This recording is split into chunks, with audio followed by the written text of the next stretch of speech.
ఒరే భూపతి, నేను అనాథాశ్రమం నడిపేటప్పుడు నీకు ఎన్ని ఏర్పాట్లు చేశాను, గుండెలు మీద చేసుకొని చెప్పు. ఏంటి లుంగి కూడా అయితే కళ్ళు మూసుకోవాల్సింది మేం కదా. మూసుకోవాడే. ఆ సీత ఎక్కడుంది? నేను ఎవరిని వెళ్ళి చేరటమన్నాను, వాడితోనే కాపురం చేస్తుంది. మనవాడా కాపురం చేస్తున్నాడా? నో నో నో నో, ఆ పిల్లని పెట్టి వేరే ఏదైనా వ్యవహారం చేస్తున్నాడేమో. మనం 500 రూపాయలు ఇస్తే ఆ పిల్లని తీసుకొచ్చి మన కాళ్ళ ముందు పడేస్తాడు. ఏం భవతే? అది బతకూడదంతేగా. సరే సరే, నువ్వు ఇంటికి వెళ్ళు. ఎన్నో రోజుల నుంచి ఇంటి వైపే రాలేదు. ఓ మాట చెల్లెత్తుగా. పూలికి ఆకలేసిన పచ్చిగడ్డి తిందు.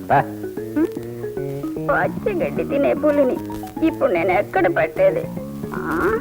ఈ పులి పచ్చిగడ్డి మాత్రమే కాదు, పిచ్చిగడ్డి కూడా తింటుంది. ఏదో ఏడు. ఎన్నాళ్ళకి మళ్ళీ అనుకోకుండా వచ్చింది దసరా పండగ.